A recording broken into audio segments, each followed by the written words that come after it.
지금부터 2018년도 가을 정책 심포지움을 시작하도록 하겠습니다.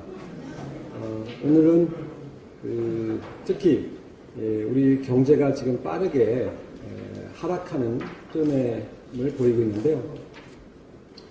성장 잠재력에서 벗어날 정도로 경제 성장률 하락이 상당히 심각하게 나타나고 있습니다.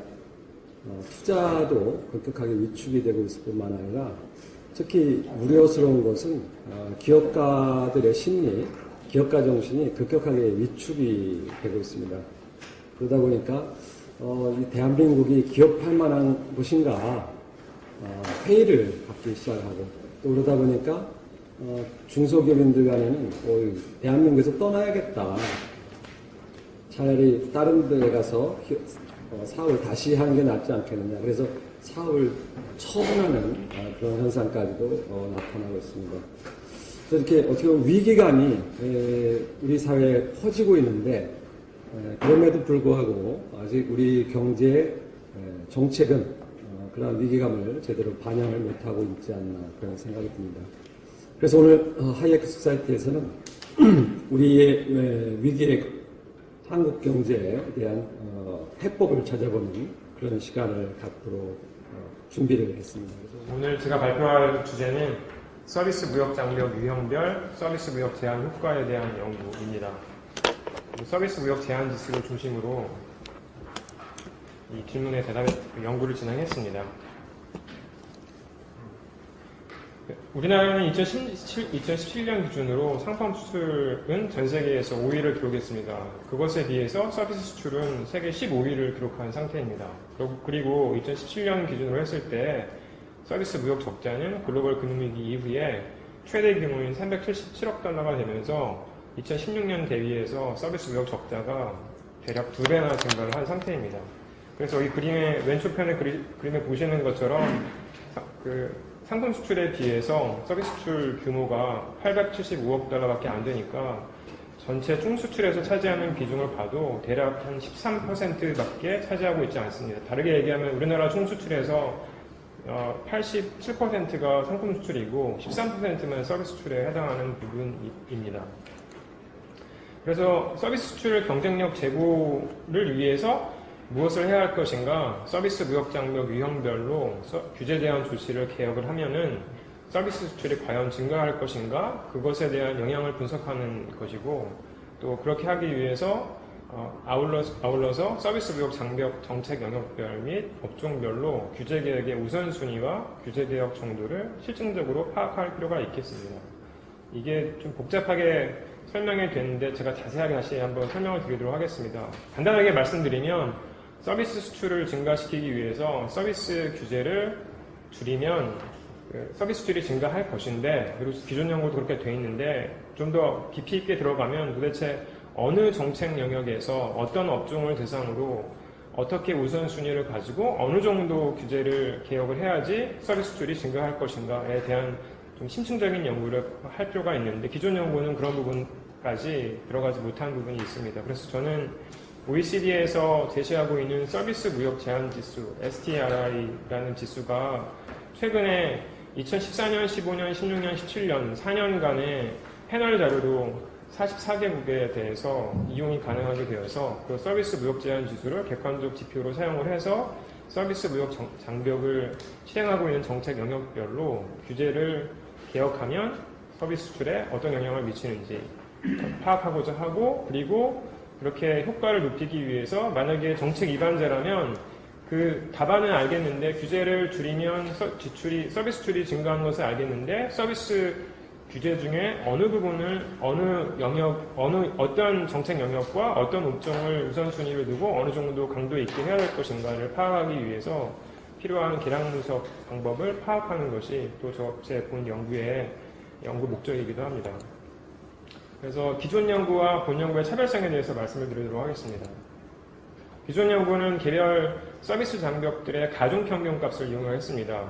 서비스 무역 장벽들이 여러 영역이 있는데 그것을 전부 다 평균을 내서 STRI 하나의 지수를 만들어서 무역에 미치는 영향을 집중적으로 파악을 했고요. 그리고 해외 연구 같은 경우 노다스의 연구는 이 정책 영역을 5가지 영역 중에 제1 영역에 해당하는 부분을 가중평균한 지수를 사용을 해서 서비스 누적 규제 자유화가 서비스 수출에 긍정적으로 영향을 미친다는 것을 실증적으로 증명했습니다. 근데 저는 이제 기존 연구와 달리 이 정책 영역 1에 속한 5개 세부 유형뿐만 아니라 정책 영역 1부터 정책 영역 5 영역까지 이 모든 영역에서 규제 조치들이 각각 개별적으로 서비스 수출에 미치는 영향을 실증적으로 분석한 부분이 차별성이라고 하겠습니다. 그래서 그런 측면에서 이 서비스 무역 규제의 정책 영역별 제한 효과를 추정하기 위해서 서비스 무역 규제 유형 간의 상관관계를 일단 고려할 필요가 있겠습니다. 5가지 영역이 다 비슷비슷한 것 같은데 어느 정도 연관관계를 맺고 있는지를 알고 있어야지만 핵심 정책 변수를 추출할 수 있을 거라는 것이죠. 그래서 예를 들면은 쉽게 말씀드리면은 5가지 정책 영역을 어떻게 최적으로 조합을 만들어내느냐, 그리고 어떤 업종에 대해서 그러한 조합, 정책 영역 조합들을 선택을 해서 서비스 규제 조치를 변화를 시키면 수출이 얼마만큼 또는 무역이 얼마만큼 변화할 것인가를 살펴보는 것이 본 연구의 목적이라고 할 수 있겠습니다. 그러면 유형별 효과 분석의 쟁점과 관련해서 조금 전에 말씀드린 정책 영역이 5가지 영역이 있는데 그 5가지 영역이 어떤 상관관계를 갖고 있는지에 대한 분석을 설명드리도록 하겠습니다.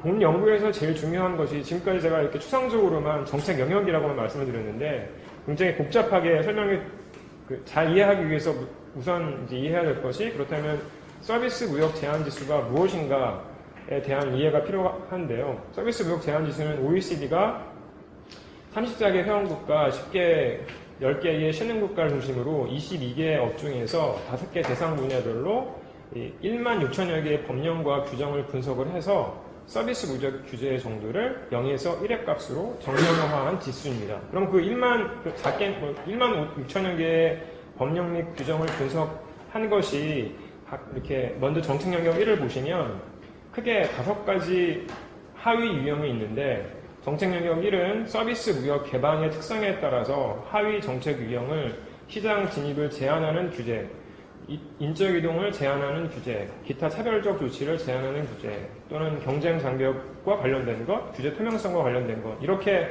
5가지 정책 유형이 있고, 그 5가지 정책 유형에 22개 업종 중에서 예를 들면 첫 번째 업종이 예를 들면은 사업 서비스 업종이라고 한다면 사업 서비스 업종에서 이 5가지 정책 영역에 해당하는 질문들이 대략 적게는 한 18개 정도가 있을 수도 있겠고, 그거 말고 운송 서비스 같은 업종이라고 한다면 조금 전에 말씀드린 5가지 정책 영역에서 정책 유형에서 질문들이 많게는 120개 정도의 질문들이 그 하위 부분에 소속이 되어 있습니다. 그래서 그 질문들을 특성에 따라서 5가지 유형별로 묶은 것이죠.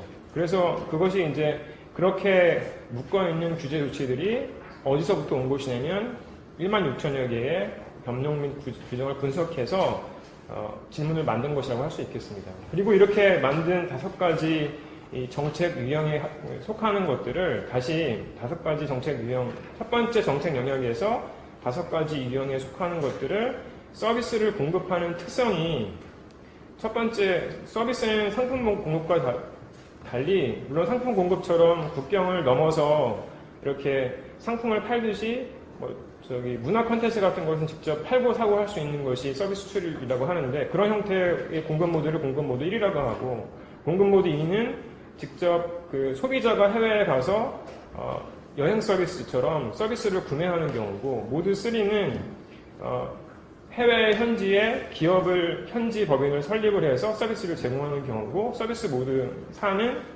의사가 현지에 가서 의료 서비스를 제공하는 것처럼 서비스를 제공하는 공급자가 수요자 있는 국가에 가는 형태라고 할 수 있겠습니다. 그렇게 공급 모드별로 조금 전에 이 5가지 유형에 해당하는 부분들을 해당하는 부분에 따라서 다시 한번 재구성을 하는 것이고, 정책 영역 3번은 조금 전에 정책 영역 1에 해당하는 부분이 이것이 과연 국내 규제에 관련된 것인가 아니면 외국 기업을 내국민 대우하는 규제와 관련된 것인가에 따라서 또 나누고, 정책 영역 4는 서비스 수출이 중요한 것은 다국지역 기업의 활동이기 때문에 다국지역 기업이 국내에 이 경영 활동을 할 수 있게끔 기업체를 설립하는 데에 제한이 되는 것인가, 아니면 설립한 후에 운영하는 것을 제한하는 규제인가에 따라서 두 개로 또 정책 영역 4로 나누고, 정책 영역 5 같은 경우에는 이것이 차별적 조치인가 아니면 비차별적으로 국내 또는 해외 기업에 상관없이 적용하는 규제인가에 따라서 나누게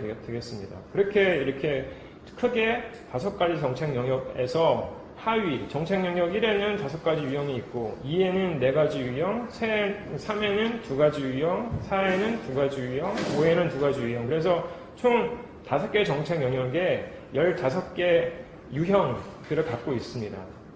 그렇게 이렇게 카테고라이즈를 해서 각 부분별로 점수를 매긴 거죠. 0은 제한이 하나도 없는 것, 그러니까 무역 자유화를 한 것이고, 그리고 1은 완전 폐쇄적인 경우가 되겠습니다. 그런 경우를 한 나라의 22개 업종에 대해서 이 지표를 가지고 점수를 다 만들고, 또 마찬가지 한국에 대해서 이렇게 한 것처럼 44개 국가별 각 국가의 업종에 대해서 지수를 만든 것이 바로 OECD가 만든 서비스 무역 제한 지수이고, 그 서비스 무역 제한 지수의 기초 통계량 값이 여기 1에 보시는 것처럼 여기 클래스 1의 1번부터 5번까지가 제가 조금 전에 말씀드렸던 정책 영역 1에 1유형에서 5유형에 해당하는 부분들에 대한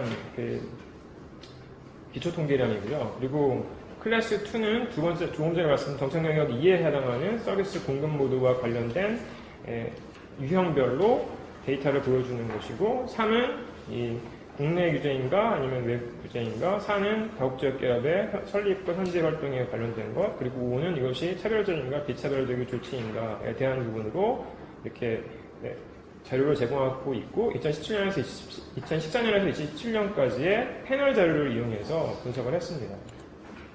그래서 그러면 이렇게 굉장히 15가지 정책 영역에 속해 있는 15개 유형들이 상호 복잡하게 관련을 맺고 있는데, 이제 어떤 질문을 했냐면, 그러면 어떤 정책 유형, 어떤 정책 영역들을 이렇게 적절하게 선택을 해서 조합을 시켜야지만 서비스 수출에 영향을 미치는 설명력을 제일 높게 설명할 수 있을 것인가를 파악하기 위해서 상관관계 분석을 했는데, 정책 영역 간, 즉 1정책 영역과 2정책 영역 또는 2정책 영역과 3정책 영역 간의 상관관계를 각 정책 영역에 또 하부 구조가 있기 때문에 그것들의 상관관계의 평균을 구한 다음에 상관관계의 평균들과의 관계를 그림으로 그려봤을 때, 여기 첫 번째 정책 영역과 3정책 영역을 비교를 하면은 상대적으로 45도 선 안에서 비교적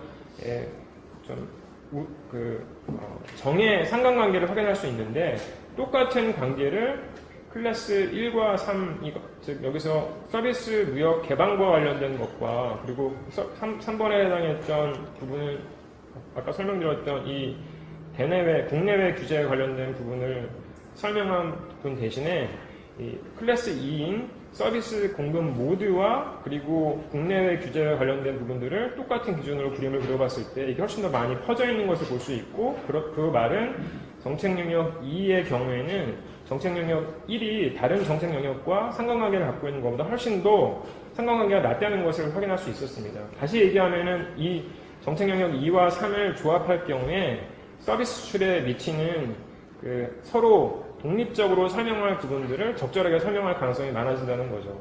그리고 4영역과 1영역도 똑같이 4영역과 2영역을 비교해보면 2영역의 경우에 그림이 훨씬 분산이 많아진 것을 볼 수 있기 때문에 정책 영역 2 같은 경우에는 다른 정책 영역과 적절하게 조합을 해서 서비스 수출을 설명하는 핵심 변수로 사용을 할 때에 설명력이 높아질 수 있다라고 판단할 수 있었습니다. 그 밖에 다른 정책 영역 간의 그림은 전반적인 상관관계를 보시면 이 정책 영역을 제외하고 다른 정책 영역에서는 상대적으로 높은 상관관계가 나타나는 것을 확인할 수 있었기 때문에 이 영역 이외에 1과 타 영역을 조합을 할 경우에는 다중 공소성에 문제가 있어서 그런 경우에는 설명력이 좀 떨어질 수 있겠다라고 추정할 수 있겠습니다.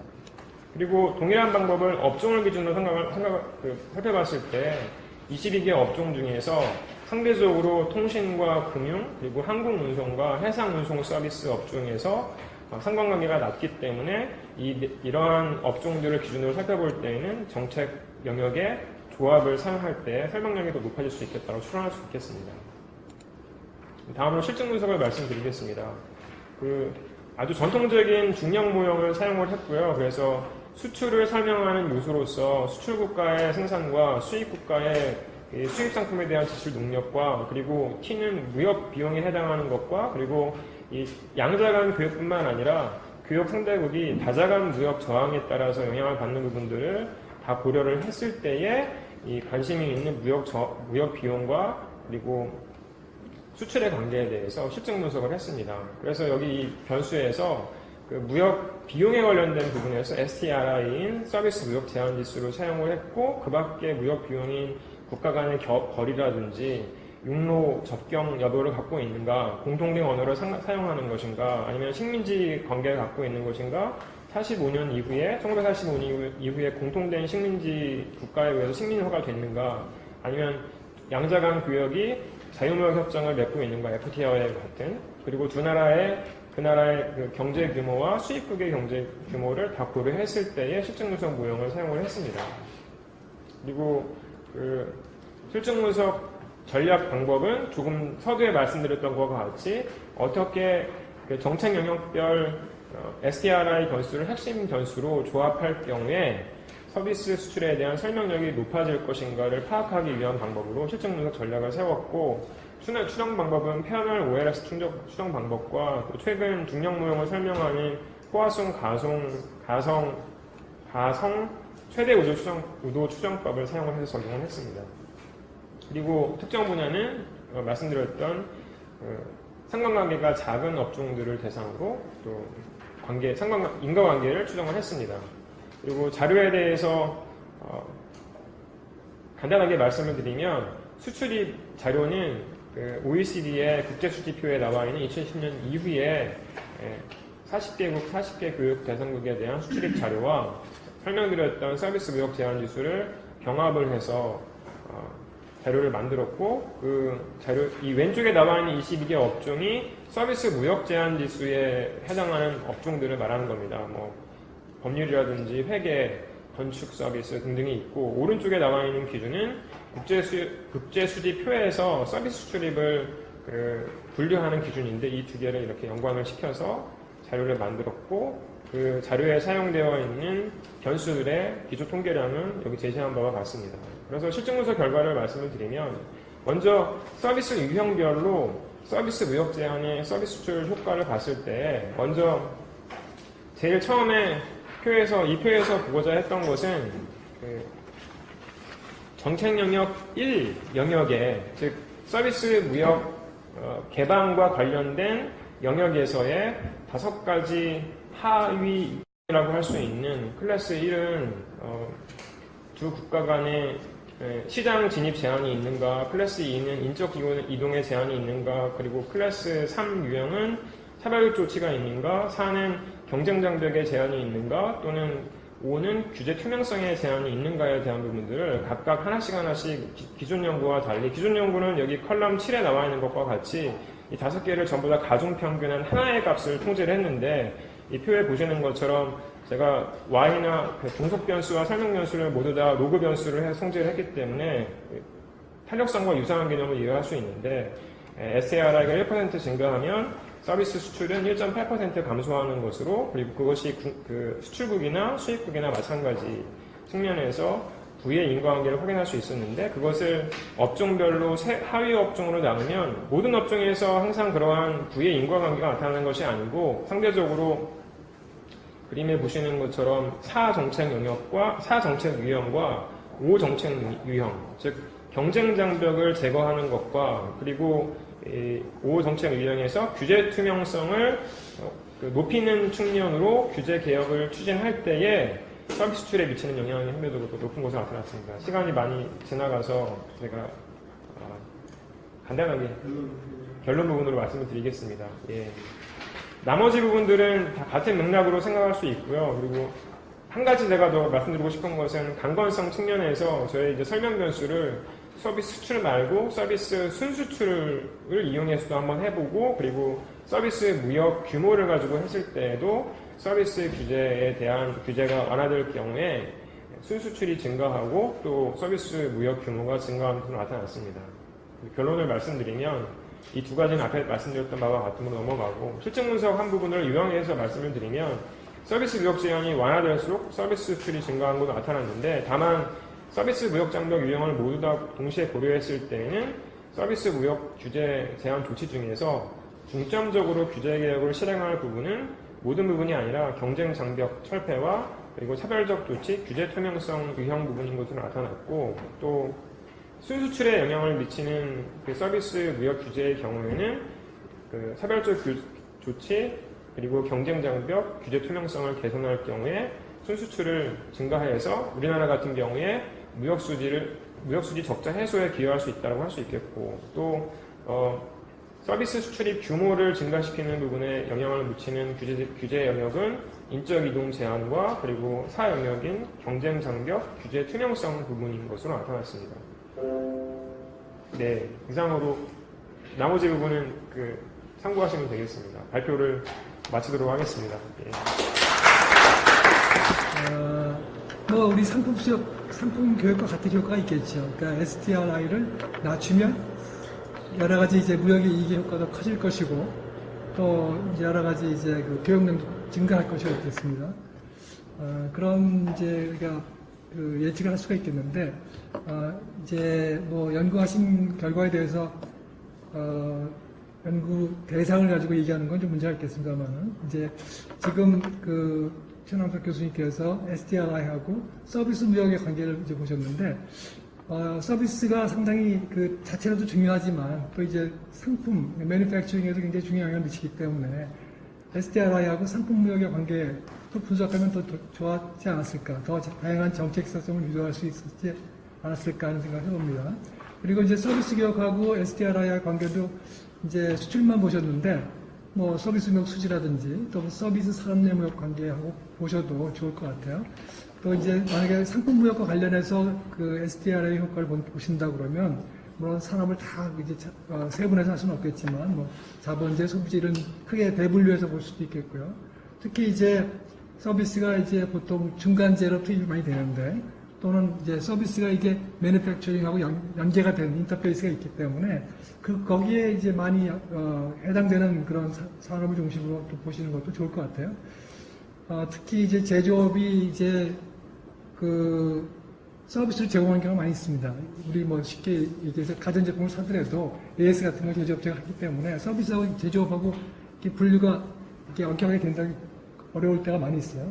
그리고 특히 이제 서비스하고 제조업은 어떻게 보면은 글로벌 가치 사슬 거기에 이제 묶여있기 때문에 연관이 많이 있기 때문에 같이 보는 것도 좋을 것 같습니다. 그리고 이제 이거는 뭐 좀 어려운 거긴 하지만 기업 수준에서 분석을 한다 그러면 굉장히 많은 시사점이 있을 것 같아요. 물론 데이터가 굉장히 제한이 있기 때문에 그걸 기대하기 어렵지만 이제 그렇습니다. 제가 다루지 않으신 내용 가지고 얘기하는 건 좀 문제가 있는 것 같지만 그렇게까지 확대하면 더 좋지 않을까 하는 생각을 해봤습니다. 이제 추정 방법에 대해서 한번 말씀드려보겠습니다. 거기 보니까 설명 전수에 이제 뭐 STRI도 들어가고 무역 제한 지수죠. 그다음에 또 다변 저항 지수, 멀티래터럴 리지스턴스가 들어가는데 재미있는 거예요. 그러니까 서비스 무역 제한 지수는 분명히 이제 설명 전수로서 무역을 제한하는 효과가 있습니다. 그러니까 그걸 보는 건 당연한데 다변 저항이라는 게 이제 논문에 나와 있어요. 이게 뭔가 하면은 이제 다른 두 국가 사이의 어떤 무역 장벽이 전체적인 평균과 다른 모든 나라과의 평균과 비교해봤을 때 더 높으냐 낮으냐를 보는 건데 다변 저항 기수가 어떻게 보면은 STI랑 같은 거라고 볼 수 있겠어요. 따로 생각할 필요가 없지 않을까 하는 생각이 들어요. 무슨 얘기인가 하면은 STRI가 이게 무슨 그냥 지수가 그냥 다른 게 아니고 제로에서 원까지 있는 거기 때문에 상대적인 그런 변수란 말이죠.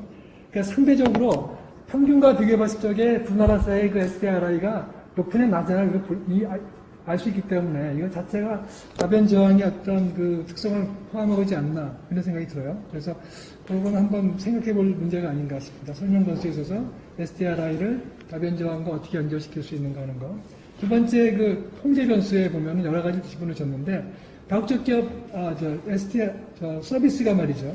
이 다국적 기업 활동과 많이 연관이 됩니다. 그래서 다국적 활동과 관련된 어떤 변수를 찾아내서 통제할 수 있다든지 아니면 FDI 데이터 가지고 통제할 수 있다든지 하게 되면은 좀 더 그 설명이 높아지지 않을까 하는 그런 생각을 해봤습니다. 그 다음에 이제 STRI 자체에 대해서 한번 말씀드리면 STRI가 뭐냐면 서비스 무역 제한 지수인데요. 서비스 무역 제한이 왜 있습니까? 서비스 무역을 제한하는 거는 보면 그 자국의 서비스 산업의 경쟁력 같은 것 때문에 그걸 보호하기 위해서 이제 되게 만들어 놓은 걸 볼 수 있거든요. 어떻게 보면은 서비스 무역 제한 지수하고 뭐 반대도 마찬가지입니다만은 그 산업의 경쟁력이라든지 그 무역 그 상황에 따라서 그게 결정이 될 수가 있어요. 그래서 어떻게 보면은 SDRI하고 서비스 교육이 동시에 이렇게 결정된다고 볼 수 있습니다.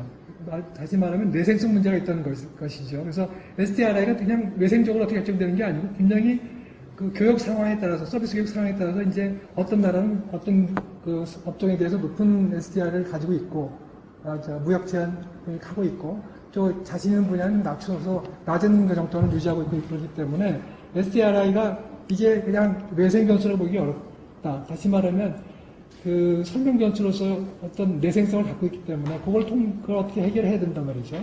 그렇다 그러면 어떻게 해결할 수 있겠냐 봤을 적에 이 무역 비용 함수 같은 거로 간접적으로 그 연결시켜서 SDRI가 무역 비용에 영향을 주고 무역 비용이 무역에 영향을 준다. 이렇게 해서 보게 된다 그러면 좀 더 컨시스턴트 그 에스티메이션 할 수 있도록 돕지 않을까 이 생각을 해봤습니다. 그래서 SDR의 내생성 문제는 굉장히 중요한 게 아닌가 이렇게 보고요. 추정 결과 해석과 관련해서 제가 말씀드리겠습니다. 뭐 어쨌든 우리가 무역 자유화 또는 서비스 무역 제한 지수를 뭐 여러 가지 통상 그 협정을 통해서 낮춘다든지 하는 노력을 할 텐데 그것은 결국은 무역의 이익을 극대화하는 거란 말이죠. 그런데 이제 분명히 이제 서비스 규제를 완화하면은 소비자 구성에 큰 영향을 미칠 겁니다. 왜냐하면 이제 서비스 산업 규제를 완화하면 비관상백을 어떻게 보면 완화하는 거기 때문에 그 마크업 효과가 떨어집니다.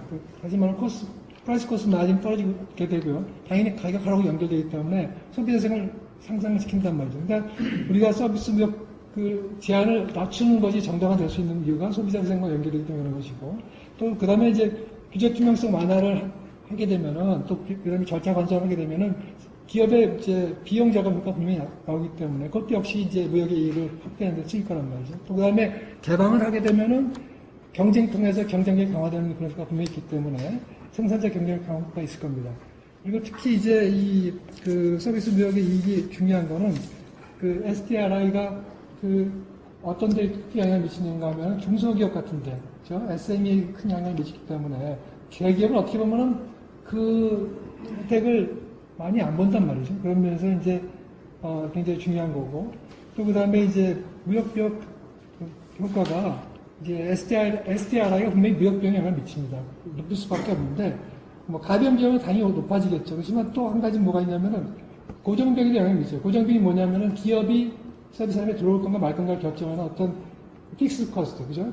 시장 진입 비용이라든지 또는 그 서비스 산업도 뭐 생산성이 천차만별이지만 여러 가지 이제 기술 개발 비용이라든지 또 투자 같은 거 많이 할 겁니다. R&D 투자 같은 거 많이 할 텐데 그런 비용이 많이 있는데 잔업비용이 높을수록 그걸 쉽게 투자를 못 할 거란 말이죠. 그러니까 그런 데서도 분명히 이제 효과가 있기 때문에 SDR을 낮추는 게 이제 중요하다. 여러 가지 이제 양자간, 다자간 협정을 통해서 그런 게 있을 수 있고요. 그 다음에 한 가지만 더 말씀드리면 이제 그 무역 자유화 됐을 적에 SDR을 낮췄을 적에 분명히 이제 무역에 우리가 그 자유화 효과를 보면은 여러 가지 있죠.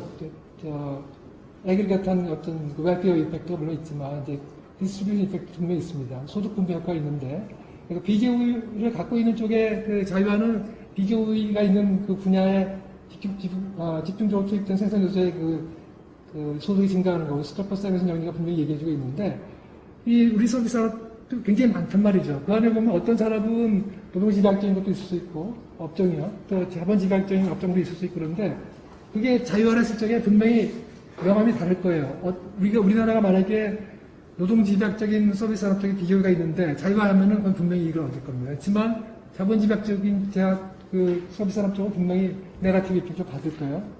스토퍼 서비스 영리가 얘기하는 거긴 하지만 그러니까 하여튼 소득 분배 효과 분명히 다양하게 나타날 거예요. 그래서 전반적으로 무조건 이익은 있지만 이 부분별로 이익은 다르단 말이죠. 그러니까 위너하고 루저가 분명히 있을 거예요. 상품력과 마찬가지로. 그런 게 있을 수가 있고. 그 다음에, 비거위 모형 아닌 다른 모형도 요즘 많이 이제 활용을 하는데, 비거위 모형, 이제 그 제품 차별화라든지, 규모경제 모형 보면은, 이제 서비스 업적이 서비스가 분명히 이제 중간재로 투입이 되기 때문에, 그것을 가지고 이제 우리가 국가 간의 어떤 그 생산, 설비가 이동하거나 이렇게 될 때 분명히 이제 또 그 소득분배 효과가 나타납니다. 다시 말하면은 스토퍼 서비스 정리에 따르면은 이제 이게 그 모든 나라에서 전부 이제 숙련 노동하고 비숙련 노동의 임금 격차는 같이 줄어들진 않습니다. 그러니까 줄어들거나 늘어나거나 하는데 요새 보면 다 어느 나라든지 선진국이든 후진국이든지 숙련 노동과 비숙련 노동의 그 격차가 계속 유지가 되고 벌어지고 있단 말이죠. 그건 이제 비교 모형을 설명할 수 없는 건데 어쨌든 서비스 업종별로 기술 집약도 하고 생산 자체가 분명히 다릅니다. 무슨 항공 운수라든지 또는 이런 영상이라든지 다 다르게 나올 텐데 거기에 따라서 분명히 이제 그 숙련 노동과 미숙련 임금의 격차가 또 달리 나타날 거예요. 그래서 그런 게 굉장히 중요하다고 볼 수 있습니다. 마지막으로 제가 그냥 기타 하나 드립니다. 서비스 SDRI가 어떻게 보면 이제 국가 간 산업 간 서비스 규제의 이질성을 측정하는 건데 말이죠. 그래서 당연히 이제 통상협상을 통해서 낮춘 게 중요하다 볼 수 있는데 그거가 독립해서 별도로 생각할 게 뭐가 있는가 하면은 서비스 산업의 경쟁력 강화하는 게 중요하단 말이죠. 이게 왜냐하면은 SDR의 영향이 똑같이 나타나는 게 아니란 말이죠. 어떤 기업은 예를 들어 이제 대기업이나 굉장히 그 경쟁력 있는 기업들은 큰 문제 없이 넘어갈 수 있는데 그래서 이제 생산성이 높거나 규모가 크거나 다국적 기업이라든지 또는 상품하고 서비스를 복합 출연 기업 같은 경우는 또 경험이 오랜 기업 같은 경우는 SDR의 영향을 크게 받지 않습니다. 다시 말하면 SDR의 낮은 것도 중요하지만 더 근본적으로는 말이죠. 서비스 산업의 경쟁력 높은 게 굉장히 중요합니다. 우리나라 서비스 산업의 생산성이 굉장히 낮다는 건 다 알고 있는 사실이고 특히 낮은 건 알고 있는데 그런 것들을 좀 이렇게 보완하는 그런 노력이 할 수 있으면 참 좋을 것 같습니다. 그러니까 물론 오늘 발표는 SDRI 자체에 대한 거지만 서비스 산업 경쟁력 강화는 또 다른 문제라고 할 수 있겠습니다.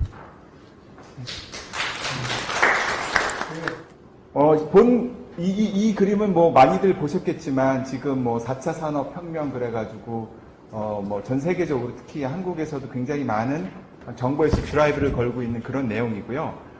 제가 다시 말씀드리지만 여기서 그 ICT라는 게 그러니까 정보통신 기술이라는 게 4차 산업혁명에 있어서 가장 핵심적인 그런 부분을 차지하고 있다라는 것을 보여드리기 위해서 이 그림을 올렸습니다.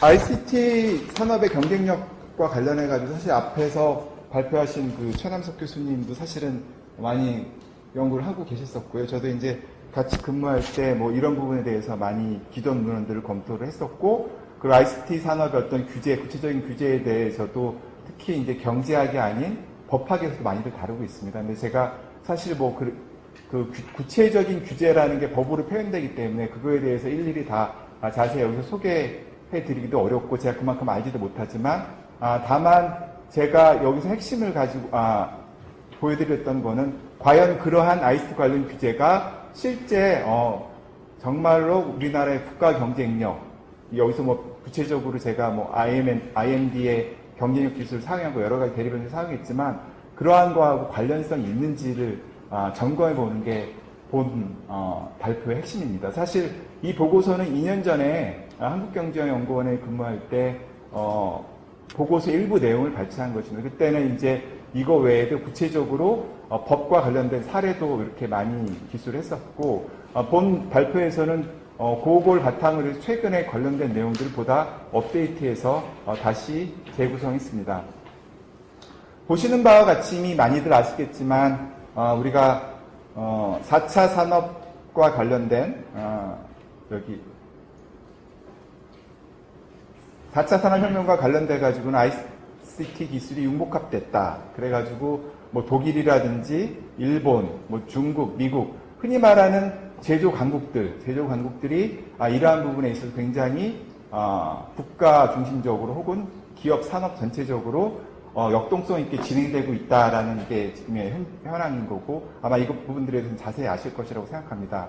이러한 구체적인 것들이 뭐 사물 인터넷이나 클라우드 컴퓨팅, 빅데이터, 뭐 AI 같은 것들이 구체적으로 이끌고 있고요.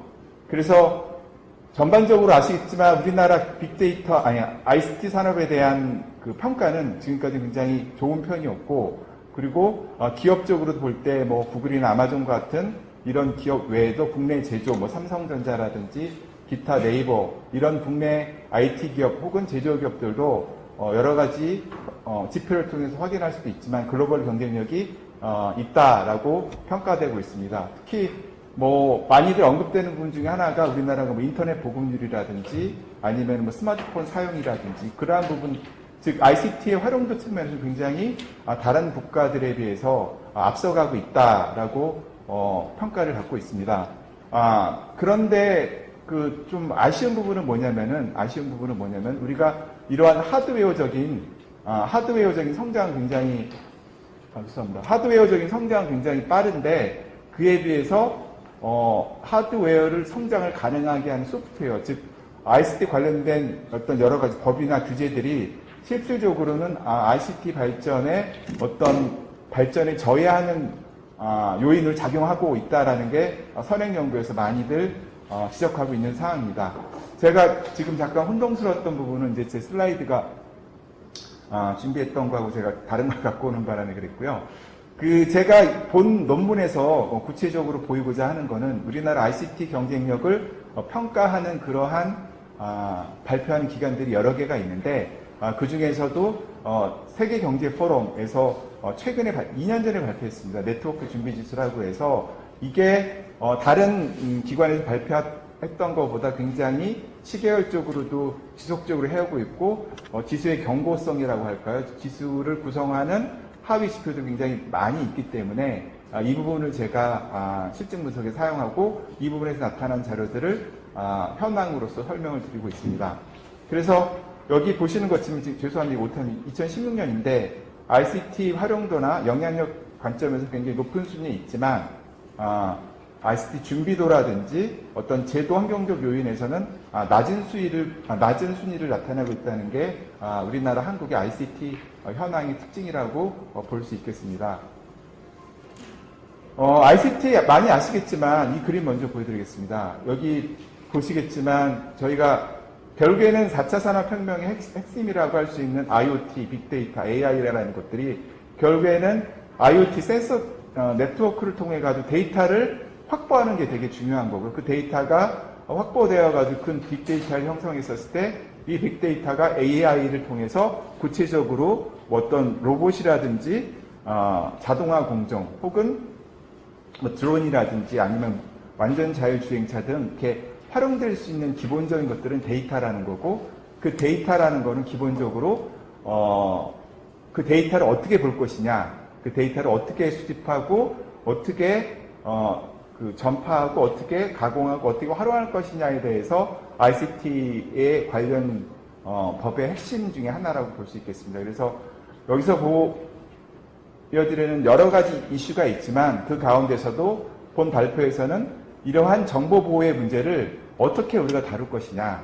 특히 이제 아시겠지만 아마 여기에 계신 분들도 인터넷을 통해 가지고 은행 거래라든지 아니면 상품을 사신다든지 여러 가지 경험을 하셨을 때 개인정보를 넣는 부분, 개인정보를 확인하는 부분들에 대해서 많이 접해보셨을 거라고 생각했는데 당연히 생각합니다. 그래서 이런 개인정보 관련 법이 과연 우리나라가 어떤 수준이고 다른 나라하고 비교할 때 어떤 건지를 이제 뒤에 말씀을 드리겠지만 제가 실증 분석의 한계이기도 하겠지만 그 실증 분석의 한계에서는 이러한 개인정보가 ICT 관련 규제라는 그러한 지수에, 그러니까 변수에 정확히 캡처가 못 되는 한계가 있다는 걸 미리 말씀을 드립니다. 그럼에도 불구하고 제가 ICT 관련 규제에 있어서 이런 개인정보 보호 관련 부분이 굉장히 중요하다라는 말씀을 드리겠습니다. 그래서 이러한 우리가 지금 많이 보시는 것 같지만 결국에는 어떤 여러 가지 네트워크상에서 정보를 획득하고 그 정보를 활용하는 게 하드웨어적으로 활용하는 것들이 굉장히 중요한 부분인 거고 그러한 거에 있어서 여러 가지 규제들이 있고 그러한 규제들이 과연 실제로 어떻게 ICT 발전, 즉 국가 경쟁력으로 이어질 수 있는가, 그러한 것들에 대한 평가를 해보는 게 본 논문의 핵심입니다. 그래서 규제 개선을 통한 ICT 글로벌 경쟁력을 심층적으로 분석 평가함으로써 산업 및 기업의 관점에서 지속적으로 성장할 수 있는 방안을 모색해 보고자 합니다. 여기 제가 본 발표 자료에는 제가 약간 과거 자료를 넣어서 업데이트 못 드린 부분들이 있는데, 제가 이제 발표 자료를 보내고 나서 추가적으로 찾은 게 혹시 참고로 말씀드리자면 국제전기통신연합이라고 해서 ICT 발전 지수에서 우리나라가 2015년 1위 했지만 2010년 1위, 2011년 2위를 했습니다. 근데 이 지수의 문제점은 뭐냐면은 아까도 말씀드렸지만 굉장히 하드웨어적인, 그러니까 측정 지표가 대부분이 하드웨어적인 거다. 뭐 아까 말씀드렸던 인터넷 보급률이든지 인터넷 스피드라든지 아니면 스마트폰 사용률이라든지 이런 부분에 많이 치중이 되어 있다라고 보여지고요. 이코노미스트에서도 뭐 IT 관련된 산업 경쟁 지수를 발표하고 있는데 최근에 이제 후속적인 그런 결과가 잘 나오지 않고 있어서 이걸 사용하지 않았고요. 세계경제 포럼에서 네트워크 준비 지수라고 해서 이 안에 여러 가지 지표들, 저희가 이제 여기서 말씀드리겠지만 ICT 관련 규제, 그래서 Laws Relating to ICT라는 그런 지표를 이제 사용하고 있는데요. 그런 지표에 대해서 과거 지표부터 최근까지 계속 자료를 제공하고 있습니다. 그래서 저희가 패널 데이터를 만들 수 있는 가장 좋은 데이터가 이 부분이기 때문에 사실은 이 부분을 사용하고 있고요. 안타깝게도 이게 2016년까지 발표를 하고 세계경제 WEF하고 인시아드하고 공동으로 준비를 해오다가 최근에는 아마 인시아드가 이제 떨어져 나가고 WEF에서 지속적으로 관련 글로벌 경쟁력 지수라든지 여러분들은 아시겠지만 그런 지수들을 발표를 하고 거기에 여러 가지 서브 인덱스로 들어가지만 저희가 실제 저희 이 본 논문에서 했던 Laws Relating to ICT 관련 규제에 대한 항목은 추가적으로 업데이트가 되고 있지 않아서 가장 최신 게 이제 2016년이다라는 것을 말씀드리겠습니다. 그래서 2016년에 이제 네트워크 준비 지수에 대한 우리나라의 순위를 보시면 아시겠지만 아까도 말씀드렸지만 활용성이라든지 영향력 이러한 측면에서는 굉장히 좋은 점수를 받고 있지만 일반 환경, 특히 여기 정치 규제 환경에서 굉장히 낮은 순위를 나타내고 있다라는 게 특징입니다. 이 부분은 원래 이제 네트워크 준비 지수의 대상 국가들은 거의 한 200개 정도 된 국가들이고요. 근데 그 국가들 중에서 제가 OECD하고 G20 국가, 즉 실질적으로 우리나라하고 비교했을 때 의미가 있는 국가들을 대상으로 해서 제가 다시 한번 아까 지표들을 한번 평가해 보았습니다. 사실 OECD하고 G20이 주목되는 국가들이 많아서 샘플 국가들은 사실 크게 많이 늘어나지는 않습니다. 어쨌거나 이러한 국가들을 대상으로 해서 살펴봤었을 때 여전히 정치 규제 환경에 대해서는 우리가 굉장히 낮은 수준에 있다. 여기서 고수도 국가는 이제 PPP를 했었을 때 2만 불 이상의 국가를 제가 선정을 했었는데요. 그러한 국가들에 비해서는 아무래도 낮은 수준이다. 그리고 앞서 말씀드렸던 것지만 이런 인프라라든지 디지털 콘텐츠 영향력에서는 굉장히 높은 편이다를 이 지표로 확인할 수 있습니다. 그리고 제가 본 시증본에서 가장 핵심적으로 사용하는 변수 중에 하나가 아까 말씀드렸던 이 ICT 관련 규제인데 여기에서는 이 ICT 관련 규제를 이 점수를 매기는 과정이 뭐냐면은 실제 CEO를 대상으로 하는 서베이를 통해서 점수를 평가를 했는데요.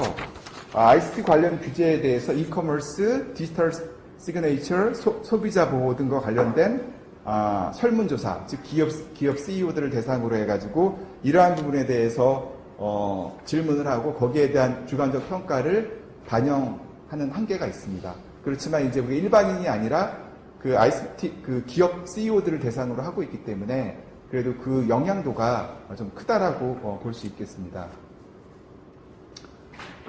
ICT 관련해가지고 여러 가지 아까 제가 말씀드렸던 부분, 그러니까 즉 ICT 관련 규제가 그런 형식으로 그런 설문조사 결과를 가지고선 지표를 만드는 한계를 한계를 있기 때문에 그러한 한계를 보완하기 위해서 두 가지 지표를 살펴봤습니다. 지적재산권 보호라든지 아니면은 여기 그 사법 독립성 평가라고 그래가지고 여기 사법부의 독립적, 즉 실제로 법이 있긴 있지만 그 법이 제대로 실행될 수 있는지 그리고 앞에서는 ICT 관련 규제가 사용자 측면에서의 어떤 편의성을 강조한 것이라고 한다면은 이 지적재산권 보호 지표는 ICT 공급자 측면에서의 ICT 개발 및 향상의 요인을 제공하는 제도적 특징을 가지는 지표라고 볼 수 있겠습니다. 그래서 이 두 지표를 보완하는 지표로 살펴보았습니다. 그래서 아까 말씀드렸던 이 지표, ICT 관련 규제 지표는 그렇게 나쁜 편은 아닙니다. 예를 들어서 미국보다는 낫지만 일본이나 독일보다 높은 편이다. 굳이 미국, 일본, 독일을 비교한 이유는 아까 말씀드렸던 주로 ICT 관련 제조 관련해서 우리가 경쟁 관계에 있다라고 보여지기 때문에 그러한 부분 국가들을 선정을 했고요. 지적재산권 보호 관련해서는 우리가 사실상 선진국임에도 불구하고 실제로는 고소득 국가하고 그렇지 않은 그 중간소득, 고소득보다 낮은 미들인컴 컨트리의 사이에 있는 그러한 수준에 머물러 있다라는 게 이 지표에서 확인할 수 있는 부분입니다. 네, 알겠습니다. 그래서 제가 이러한 것들을 통해 가지고 아까 말씀드렸던 것처럼 이러한 모형을 통해 가지고 실제로 세계 경쟁력 평가에 어떻게 국가 경쟁력 중에서 사업 고도화, 혁신 전문화 등의 ICT 규제가 어떻게 작용을 하는지를 패널 데이터를 가지고선 분석을 했고요. 여기 보여드리는 자료에 있는 것들이 여기 LRT라는 변수가 그런 우리가 핵심적으로 보여지는 변수인 거고 이러한 분석 결과는 우리가 전통적인 패널 분석 방법을 이용해서 한 부분인 거고요. 그래서 종속 변수를 한번 사업 혁신화로 한번 바꿔봤고 그 다음에 혁신 전문화로 한번 또 바꿔봤고 했었을 때 여전히 LRT라는 게 유의미하게 통계적으로 유의미하게 나온다는 걸 보여드렸고요. 그 다음에 이제 어떤 강건성 점검 측면에서 레그 값을 둬가지고 어떤 내생성의 문제를 점검했고 도교 변수를 사용해서도 했었을 경우 여전히 LRT가 유효하더라라는 게 실증 분석의 결과입니다. 제가 이제 그 자료에 첨부하지 못한 그런 부분들이 뭐냐면 아까는 이제 개인정보 보호만 말씀드렸는데 개인정보 보호에 관련해 가지고는 EU나 일본, 미국에 비해서 한국이 여전히 이런 보호 규제가 굉장히 크다. 특히 사전 동의 규제가 있다라는 부분이 핵심적인 내용인 거고 다행히도 지난달에 9월달에 우리나라도 위치정보 보호 관련해 가지고는 사전 정보에 대해서 개정을 해서 앞으로는 위치정보 관련해 가지고는 우리도 면제를 하는 그러한 사전 정보, 사전 옵트인, 사전 동의가 면제되는 그러한 상황이 있었습니다. 그 부분은 본 그 자료에 있는 거를 업데이트한 내용이기 때문에 자료의 내용, 이 부분에 있는 부분은 무시하시면 좋을 것 같고요. 그래서 실질적으로 전자상거래라든지 원격 의료라든지 ICT 관련된 파급 효과, 규제에 관련된 여러 가지 산업 혹은 전반적인 기업 혹은 산업 혁신에 있어서 파급될 수 있는 그런 긍정적인 요인이 많음에도 불구하고 이러한 규제로 인해서 발전이 더디고 있다라는 게 앞에서 다룬 내용, 그 다음에 실증분석으로 본 내용이고 실질적으로 그러한 사례들을 간략하게 말씀을 드렸습니다. 네, 이상으로 제 발표를 마치겠습니다. 감사합니다.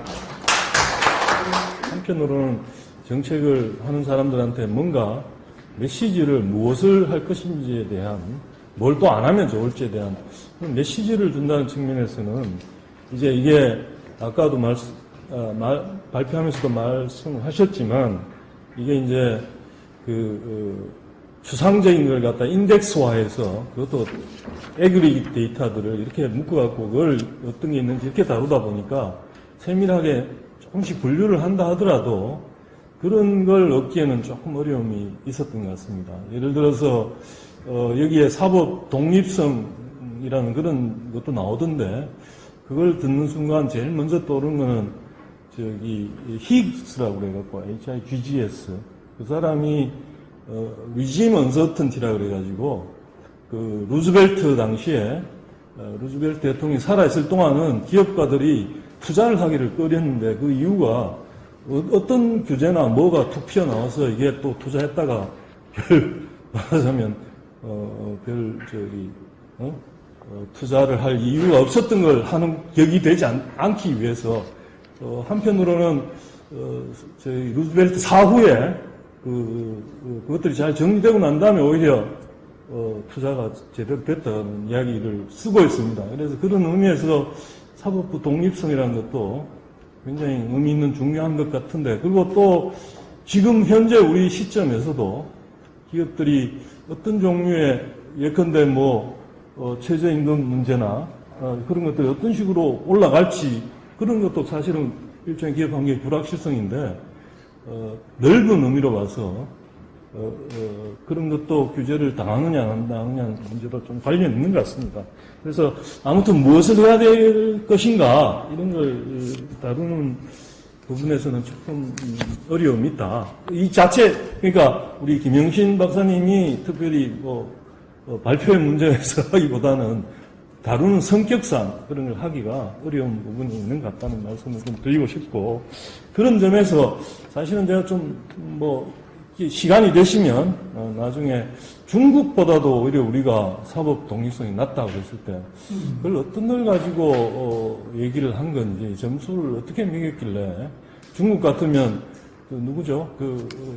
알리바바 그런 것도 중국에서 상장 안 하고 다른 데 가서 하고, 그 다음에 또 갑자기 그 사람을 이사회로 내려버려가지고 실질적으로 그 이사회 안에서는 공산당원들이 거기 이사들이 많은데 실질적으로 거의 뺏기는 거나 마찬가지인데, 그런 나라에 비해서도 사법 독립성이 낮나 싶은 의문이 좀 들었습니다. 도대체 어떤 식으로 이걸 평가하는지에 대한 그 말씀을 드리고 싶고, 그래서 아무튼 아까 개인정보 문제가 있었는데, 결국은 제도의 변화란 거는 개인들의 어떤 행동을 할 것인가에 대한 인센티브와 그다음에 거기에 관련된 정보 획득이라든가 이런 거에 관련된 변화를 주는 거기 때문에 아마 이 발표 말고 다른 붙어 있는 데는 있는데 제가 못 봐서 그런지 모르겠는데, 그런 부분에 대한 걸 좀 이렇게 이런 필요하다는 것 보태서 그런 같이 있을 때 어떤 쪽으로 변화를 하는 게 좋겠다는 메시지가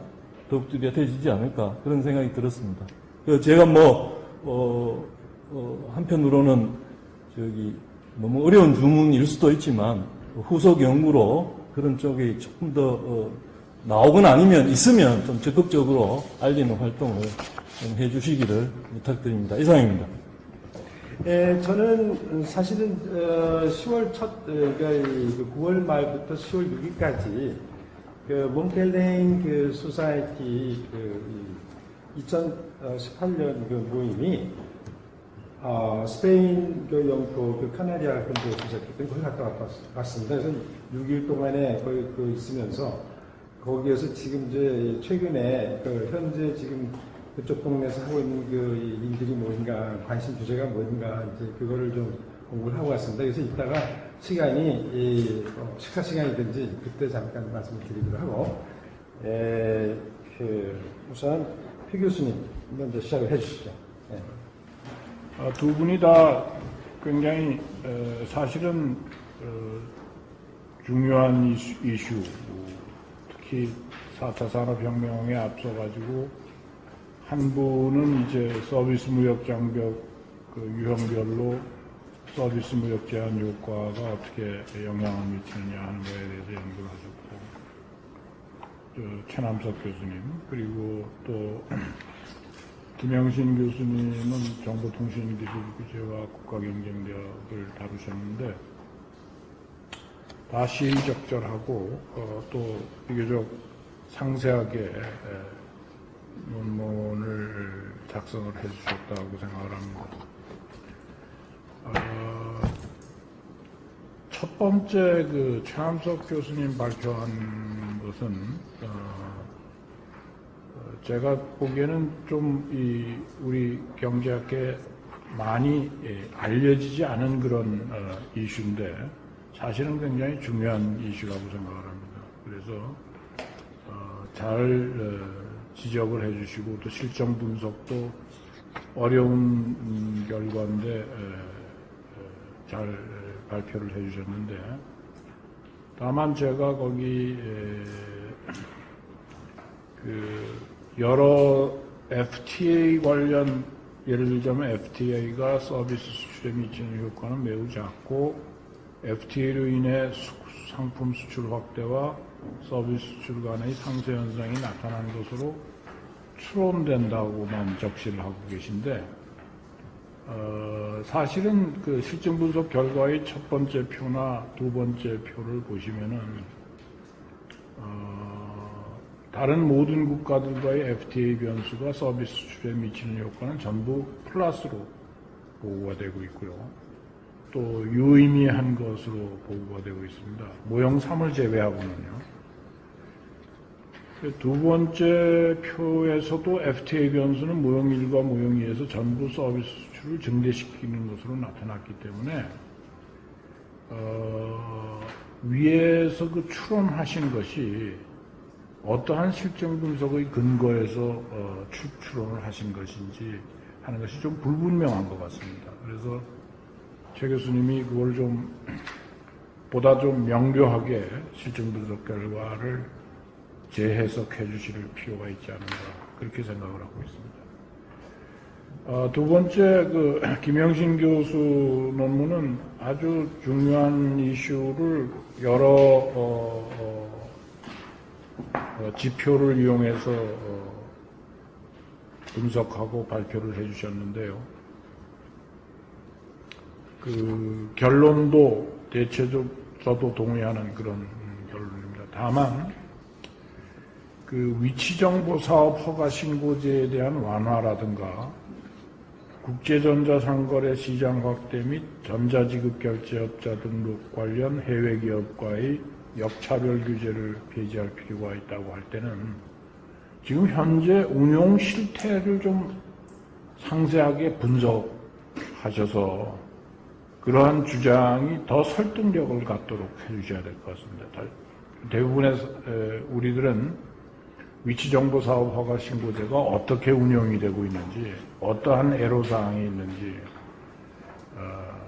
또 예를 들자면 전자지급 결제업자 등록 관련 그 해외 기업과의 역차별이 어떻게 그런 사례가 있는지 실제로. 그래서 그러한 두 가지 이슈는 둘 다 굉장히 중요한 이슈이기 때문에 보다 지금 현재의 운용 실태를 비판적인 시각이든 수용적인 시각이든 좀 상세히 분석하셔가지고 제안을 해주셔야 그 제안이 설득력이 있으리라고 그렇게 생각을 합니다. 이상입니다. 제 코멘트는. 네.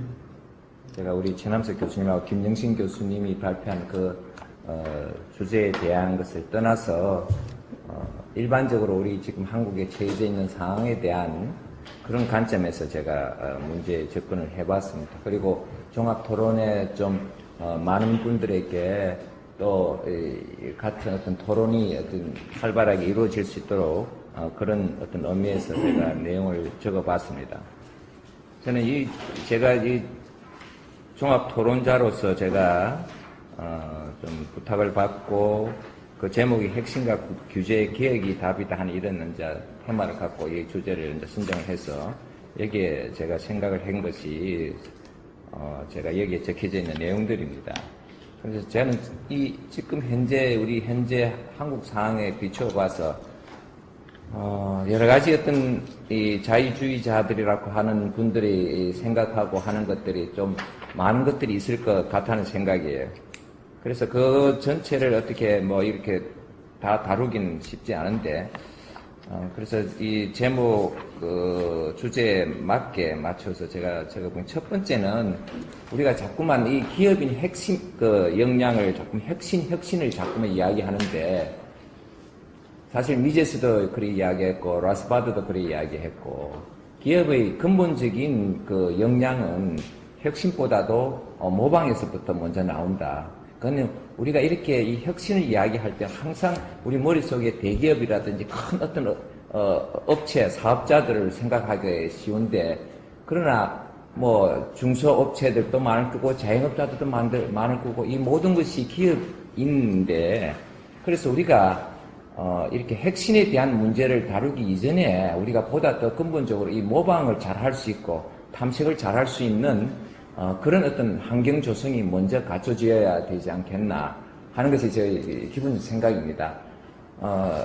물론 삼성이나 LG와 같은 이런 대기업들은 우리가 아무리 이렇게 뭐 규제가 강하고 또 이 핵심 지금 이런 사회적 분위기에서도 이러한 대기업이 갖고 있는 자금력 그리고 인적 자원 그리고 여러 가지 어떤 그 네트워크 기술력 이런 것 갖고는 충분히 어느 정도 극복해 나갈 수 있지만은 가장 치명적으로 영향을 받을 수 있는 어떤 규제의 어떤 그 강화라든지 여러 가지 조치에서 받을 수 있는 부분이 바로 그냥 시장에서 다른 사람들이 이득을 얻고 있는 것을 찾아 나서는 아주 작은 중소업체나 그리고 자영업자들이다 하는 이야기입니다. 근데 지금 저희 생각은 현 정권은 이러한 어떤 대기업에도 많은 어떤 그 치명적인 영향을 미치는 부분도 있지만 그보다 더욱더 큰 치명적인 영향을 주는 곳은 바로 이러한 중소업체들, 자영업자들이 한푼 다른 사람이 이득을 보는 것을 따라서 쫓아서 좀 더 나은 어떤 기회를 찾으려고 하는 사람들에게 치명적인 영향을 미치지 않나 하는 그런 생각입니다. 현 정권이 서민을 위하고 이러한 어떤 그 중소업체를 이해한다고 하지만 결과적으로는 대기업보다도 중소업체, 자영업자를 더욱더 치명적으로 하는 여러 가지 정책들, 여러분 다 아는 것 같이 그 최저임금의 급격한 인상, 그리고 뭐 비정규직의 정규직화, 뭐 이런 여러 가지 그 근로시간의 단축 이런 것들은 이러한 어떤 조그만 업체들에게 큰 영향을 미치기 때문에 우리가 핵심 이야기하기 전에 이런 어떤 분위기부터 먼저 우리가 고민해야 되지 않겠나 하는 그런 첫 번째 생각입니다. 두 번째는 우리가 핵심을 이야기할 때 우리 젊은이들에게 주어지는 어떤 메시지가 지금 현 상황은 너무나 힘들다 하는 것을 저는 늘 이렇게 느끼고 그것을 많이 고민하고 그러는데 그 근본적인 이렇게 젊은이들의 길을 삭을 완전히 잘라버리면서 저는 늘 그런 생각을 가지는 것이 한국은행의 역할이다 하는 생각입니다. 한국은행이 저금리 정책을 지금 계속해서 1.5%를 거의 1년 가까이 유지하고 그 전에 가장 사상 최저금리 1.25%도 거의 1년 뭐 넘게 1년 6개월 넘게 했기 때문에 이러한 어떤 이 아주 낮은 저금리 정책이 우리 젊은이들에게 많은 것을 빼앗아 갔다 하는 것이 저희 많은 생각입니다. 이러한 어떤 그 저금리 정책을 통한 어떤 그 통화의 어떤 완화가 한편으로는 저축 의욕을 떨어뜨려가지고 자본 축적의 기반을 허물 뿐만 아니라 두 번째는 우리 젊은이들에게 말이에요. 이 자산 어떤 그 가격 어떤 급등에서 나오는 그 좌절감. 기준금리의 정책금리가 아주 낮게 돼가지고 그것을 갖고 이 돈을 풀게 되면은 신용을 창출하기 때문에 제일 먼저 그것을 집어가는 사람들은 그것을 가지고 집을 사려고 하는 사람들이 제 생각에 제일 먼저라는 생각입니다. 이 사람들이 가장 큰 이득을 본다는 건 저는 늘 그런 생각을 가지고 있어요.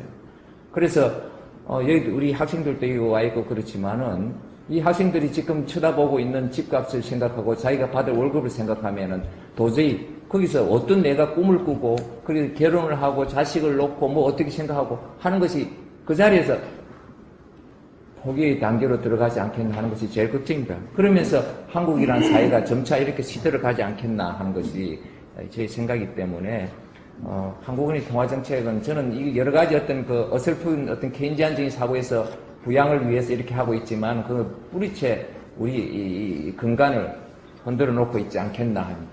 정말 아이러니한 것은 지금 현 정권의 어떤 그 여당이 오히려 금리를 올려 인상을 요구한다고 하니까 참 그 우리 이 오스트리안 어떤 사고를 갖고 있는 사람들 입장에서는 참으로 좀 어이없기도 하고 좀 아이러니하기도 하고 그렇습니다. 그 다음에 이제 비정규직의 정규직화 이것도 마찬가지로 뭐 여러분들 뭐 저도 학교에 있는 사람이고 하지만은 지금 바보가 아니면은 좀 더 공부를 해라고 하고 싶어요. 그것이 나라를 뭐 어떻게 만들지 간에 개인 입장에서는 안 그래도 이 ICT 기술과 그 AI를 중심으로 해서 세상이 급속히 변하고 안정적인 자리가 없는데 공무원 되면 평생을 보장해주고 그리고 연금을 받게 하고 죽을 때까지 해주고 하는데 그 자리를 왜 놓치고 있겠어요? 근데 우리 젊은이들이 이런 것에 대해서 너무나 뭐 자유, 뭐 기업을 위하고 저는 언제든지 생각하는 게 자기 스스로가 먼저 안정적인 어떤 그 기반을 갖추고 것이 제일 먼저 아니겠어요? 그것부터 우리 생각한다면은 이 정권의 어떤 이러한 어떤 정책, 우리 젊은이들에게 뭐를 어떤 도전을 하고자 하는 그런 그 싹을 전부 다 이렇게 자르지 않나 하는 그런 생각입니다. 그 다음에 세 번째로 우리가 창발과 혁신을 기대하지 못하게 어떤 사회적 분위기를 이야기했는데, 저는, 한 5, 6년 전만 하더라도 내가 글을 쓰면서 좌파라는 이런 말 쓰기가 쉽지 않은데, 이제는 좌파라는 말은 모든 언론 단체라든지 모든 지식인들, 모든 사람들이 좌파라는 말을 지금 현재 이 정권을 대고 이렇게 하더라도 아주 자연스럽게 받아들이고 있어요. 그만큼 우리가 전부 다 이런 것에 익숙해져 있다 하는 것 생각이 들고, 그리고 지금 밀어붙이는 것을 보면은, 그래서 많은 지식인들도 스스로 내가 뭐를 잘못 지금까지 공부하고 잘못 배워왔는데 이런 생각을 할 정도로 자기 타협의 문을 서서히 열고 있다 하는 그런 생각도 들고 있습니다. 저는 그렇지만은 우리 내면에 이렇게 아무리 강하게 이렇게 이 현 정권이 밀어붙이는 그 기저가 우리가 분단과 또 북한이라는 존재로 인해서 이것을 이렇게 잘 활용하고 북한도 맞장구를 종종 치주고 이렇게 하니까 그 힘이 어떤 그 지금 현 정책에 있어서 문제가 이렇게 드러나지기 시작하더라도 그것을 잠재우고 여론이 여전히 이 현 정권을 지지한다는 걸 보면은 그 분단과 이 북한의 존재가 참 우리 사회 현실을 참으로 더 깔아앉히게 하는 그것이 아닌가 하는 생각입니다. 그렇지만은 그것이 언제까지 다 지속될지는 못할 거다 하는 것이 제가 기본적인 생각이고, 참으로 살기가 어렵다는 것이 목구멍까지 치어 올라올 적에는 그 우리 내면에도 뭐 정의롭고 도덕적이고 유기적인 잣대도 있지만은 그 내면적인 어떤 반항적인 어떤 그 기질도 있지 않겠나 하는 그런 생각이고, 그리고 우리 한국민은 70년, 그래, 반만 년 역사라고 하지만 그래도 70년간은 정권 교체도 경험했고, 그 스스로 자유의 어떤 의지로서 선택을 하는 그런 어떤 경험을 했기 때문에 그 힘이 결국은 발휘하지 않을까 하는 그런 생각입니다. 이상입니다. 오늘 이 세미나 주제가 혁신과 규제개혁이 답이다 이렇게 돼 있죠. 그리고 사실은 이 두 번 페이퍼를 제가 못 읽었어요. 왜냐하면 저는 저한테 안 보내준 줄 알았어요. 그래가지고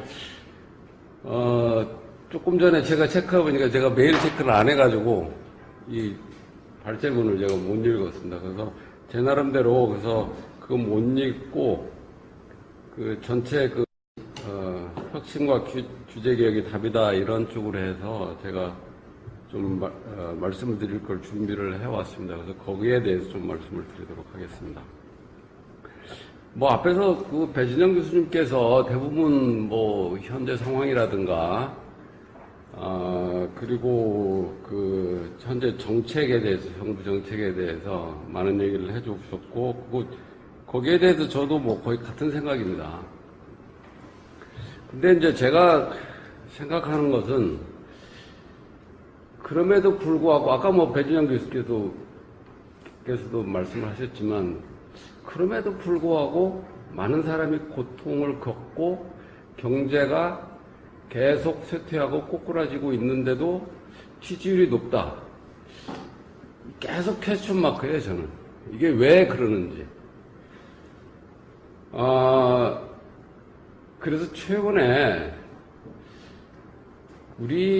저는 그런 생각을 많이 했습니다. 이건 우리 국민들의 의식, 어떤 철학의 부재가 아닌가 이런 생각을 많이 했어요.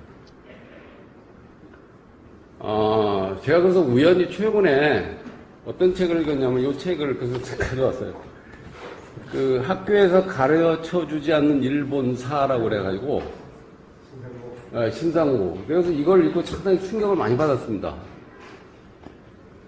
우리가 알기로는 일본이 메이지 유신, 19세기 그 중반에 메이지 유신을 이후에 뭐 일본이 자본주의를 받아들여 가지고 발전했다고 그러는데 이 책을 보면 그게 아니에요. 에도 시대 때부터 그런 거예요. 그때부터 이미 그런 어떤 지식이라든가 어떤 의식 수준이 쭉 몇백 년 동안 내려오다가 메이지 유신을 맞아서도 꼽히는 겁니다. 그 한 예를 보면 여기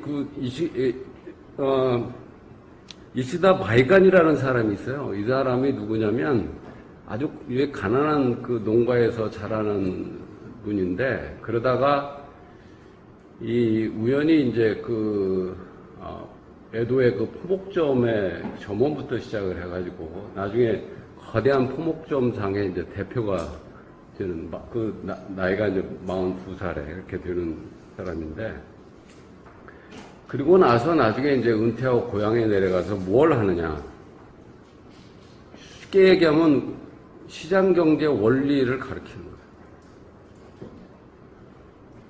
그리고 거기에서 소위 말해 상인도라든가 이런 것들을 가르쳐요. 그래갖고 많은 사람들이 거기에 감동을 받아서 그런 것들이 쌓이고 쌓이는 겁니다. 그래서 나는 그런 생각을 해봤어요. 이 사람이 어떻게 보면 정주영 씨랑 많이 비슷해요.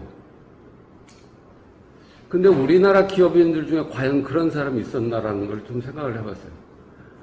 우리나라 기업인들 중에서 그런 것에 뜻을 품었던 분이 최종현 회장님 한 분이었던 것 같아요. 근데 그분이 일찍 이미 공이 되셔가지고, 그래서 그런 뜻을 해서 자유기업원을 사실 또 설립을 하셨고, 그런 것들이 결국 국민들이라든가 많은 사람들이 그런 의식을 갖고 있어야만 우리가 규제를 개혁을 하고 혁신을 얘기하고 이렇게 얘기를 해야 뭐가 먹히지. 무슨 국민들은 전혀 다른 생각을 하는데 아무리 우리가 이걸 해도 과연 이게 될까 이런 생각을 여기서는 많이 갖습니다. 그래서 분명히 똑같아요. 아까 여기 보면 배지정 교수님께서도 우리나라의 유교의 그런 정신에서 반항 정신도 있고 그래서 어떻든 간에 이게 나중에 반전이 되지 않을까 그렇게 말씀하셨는데 저는 그런 측면에서 조금 다른 생각을 갖게 됩니다. 왜냐하면 우리나라 유교하고 일본도 똑같이 유교 받아들이거든요. 우리나라 유교는 너무 철학적이고 도덕적이고 이념적이에요. 근데 일본의 유교는 그것이 실용적입니다. 이게 다르다는 거예요. 그래서 제가 말씀드리고 싶은 것은 지금 사실 심각한 상태죠. 왜냐하면 지금 보면 지금 말도 안 되는 정책들이 많이 가지 않습니까? 이게 가장 심각한 게 뭐냐면 결국 이런 식으로 가다 보면 국가주의로 가는 거죠. 그 얘기는 뭐냐면 개인의 자유가 훼손된다는 거죠. 그런데 국민들이 그걸 못 느껴요. 자기의 자유가 훼손되고 줄어든다는 걸 잘 못 느낍니다. 그러면서 한편으로는 오히려 스스로 자기의 자유를 훼손하는 일들을 많이 해요. 그 대표적인 케이스를 보면 청와대 청원 게시판에 들어가 보면 알아요. 거기 가보면 진짜 민간인에서 해결돼야 될 일들을 다 올립니다. 청와대. 옛날 왕한테 신문고 하듯이 올려요. 그 얘기는 무슨 얘기냐면 그게 결국에 국가 권력을 키우고 정부 권력을 키우고 나중에 그게 커다면 개인의 자유가 훼손된다는 생각을 못 하는 거예요. 그게 왜 못 하느냐. 아까 제가 말씀드린 것처럼 우리나라 국민들이 그 의식이 없어요. 소위 말하는 시장경제, 자유주의 이런 생각이 아직 없다는 겁니다. 그래서 정말 우리가 여기 앉아 계신 분들이 해야 될 일들은 그런 교육들을 정말 많이 해야 되지 않겠느냐, 그런 사업을 많이 해야 되지 않겠냐, 그런 생각이 들어요. 여기서 마침 젊은 친구들이 많이 와 있는데, 결국 그런 생각을 갖고 있는 젊은이들이 많이 나와야 우리 대한민국이 바뀌지 않을까, 이런 생각이 듭니다. 이상입니다. 김영신 교수 논의에 대해서는 제가 좀 이제 익숙한 바가 있어서 말씀 몇 개 드리겠습니다. 우선, 하드웨어적으로는 우리나라가 굉장히 이쪽으로 ICT 쪽에 장점이 있다는 말씀을 이제 하셨는데 공감합니다. 근데 이거는 우리나라 사람들이 뭐 하드웨어 쪽에 워낙 창의력이 있어서가 아니라 우리나라의 자연 환경 때문에 그런 것 같아요. 이건 수도권의 경쟁력입니다. 2,500만이 수도권에 삽니다. 그리고 우리나라가 주택 밀도가 높습니다. 전 세계에서. 인구 밀도가 아니라 주택 밀도입니다. 그래서 아파트, 연립주택, 다세대. 그래가지고 수도권, 서울, 경기, 인천에, 이 종합, 뭐라 그랬죠? 같이 몰려 사는 주택의 밀도가 88%가 넘습니다. 미국은 집과 집 사이가 300m 정도 되는데 우리는 집과 집 사이가 아파트 경우에는 70cm입니다. 케이블 하나 꼽으면 수백 세대가 IT가 동시에 들어오고 전기도 동시에 들어옵니다. 우리나라가 전 세계에서 연료값이 제일 비싼 나라 중에 하나지만 전기요금은 싼 나라입니다. 왜 싸나? 다른 나라는 송배전 코스트가 40%인데 우리나라는 20%입니다. 그래서 전기요금이 쌉니다. 우리나라가 1인당 SOC 코스트가 굉장히 싼 나라입니다. 특히 수도권에. 왜냐? 2,500만이 밀집돼서 모여 살기 때문에 전철요금도 싸고 버스요금도 싸고 전기요금도 싸고 다 쌉니다. 지역난방도 싸고 도시가스도 싸고 쌉니다. 이게 우리나라가 갖고 있는 수도권의 장점인데 이거를 지금 무너뜨리려고 하는 것 자체가 지금 왜 이 사람들이 이 경쟁력을 무너뜨리는지 이해를 못하겠습니다. 하드웨어가 너무 좋다. 제가 올여름에 워싱턴 DC 갔었는데 김영신 교수님이 도와주셔서 이렇게 페어팩스에서 DC로 들어갔다 왕복하는데 20불 들었어요. 2만원입니다, 전철값이. 왕복. 그러니까 이게 어마어마한 차이예요, 이 경쟁력이라는 것은. 근데 저는 이 경쟁력이 오히려 위장된 불행이 아닌가. 이거 믿고 공무원들이 지금 우리나라 잘 나가는 줄 알고 엄청난 규제를 하고 있습니다. 그래서 에너지 산업의 경우에는 정말 전기요금 규제가 너무 심각해서요. 한전이 지금 상반기에 1조 적자입니다, 지금. 그래서 이게 한전 문제뿐만 아니라 관련된 모든 발전회사, 연료 관련 회사 모두 어려움을 처해져 있습니다. 우리나라가 이렇게 좀 어려움을 처한 이유 중에 하나는 바로 공무원들의 이제 규제 때문인데요. 특히 가장 큰 규제가 이제 가격 규제. 이게 굉장히 심각한 것 같습니다. 특히 이제 원가 규제가 심각한데, 뿐만 아니라 이제 정권이 바뀔 때마다 경영 규제 같은 것이 나타나는 거죠. 이제 공기업에 대해서는 경영 규제는 심각한 뿐만 아니라, 심지어는 민간 기업에 대해서도 상당한 정부의 규제가 이제 경영 규제가 들어오고 있습니다. KT 같은 경우 지금은 민간 기업인데 정권 바뀔 때마다 회장이 바뀌고 그래서 오히려 예전에 차라리 공기업일 때보다도 못하는 그런 느낌도 많이 듭니다. 그럼에도 불구하고 저는 여기 ICT 같은 경우에서 우리나라가 경쟁력이 어느 정도 있는 것으로 나타난 것은 바로 이 하드웨어 쪽인 측면이고, 또 하나야 에너지하고 다른 결정적인 차이가 있다고 봅니다.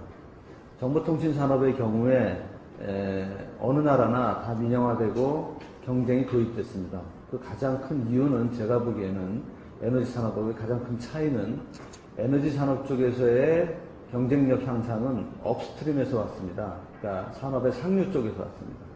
즉 전력 같은 경우에는 터바인 제너레이터가 좋아진다든지 또는 교통 운영이 좋아진다든지 전력 운영이 좋아진다든지 하는 그 산업의 상류 부분에서 왔습니다. 근데 이거는 엔드 유저, 소비자들은 잘 모릅니다. 그리고 신경도 안 씁니다.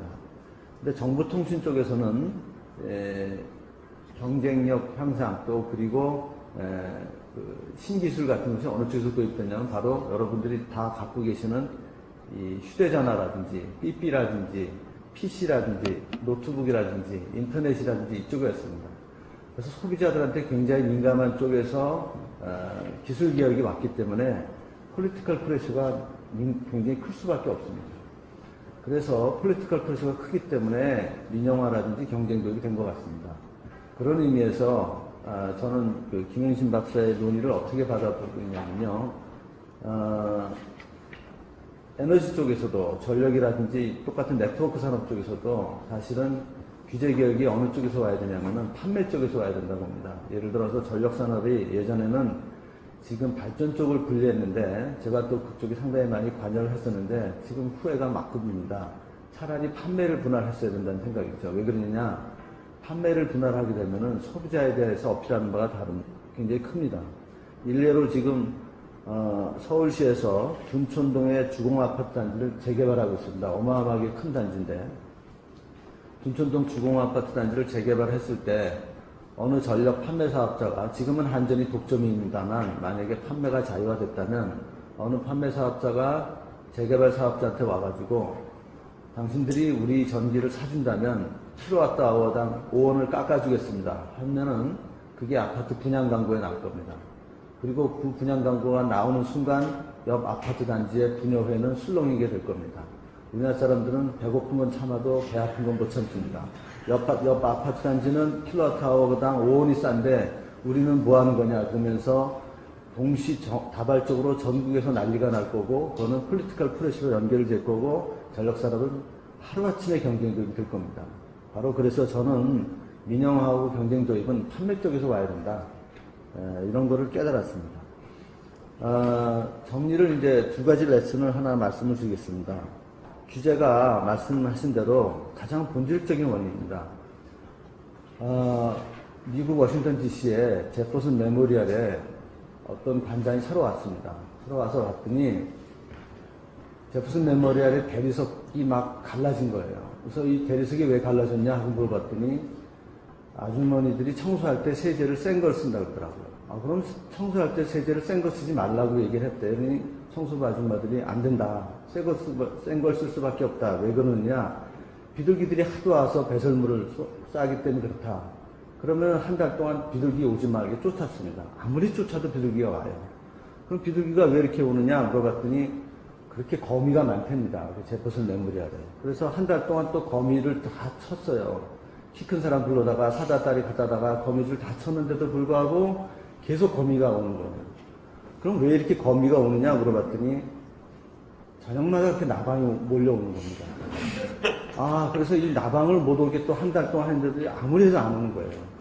그래서 또 왜 나방이 안 오는지 연구하자 그랬더니 제퍼슨 메모리얼이 이제 조형물이니까 관광지니까 밑에서 조명을 때리는 겁니다. 일몰 시각 전에.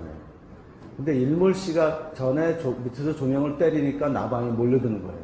그래서 관장이 뭐라 그러냐면은 그러면은 일몰 시각 전에 때리지 말고 조명을 다른 건물 들어온 다음에 그 다음에 조명을 켜라. 그랬더니 다른 건물 조명이 들어오니까 나방들이 글로 가니까 그 다음에 켜니까 안 몰려들고 나방이 안 몰려드니까 거미가 줄어들고 거미가 줄어드니까 비둘기가 줄어들고 비둘기 똥을 안 싸게 되고 청소부 아줌마들이 세제를 독한 거 안 쓰게 됐으니까 대리석이 안 갈라지게 된 겁니다.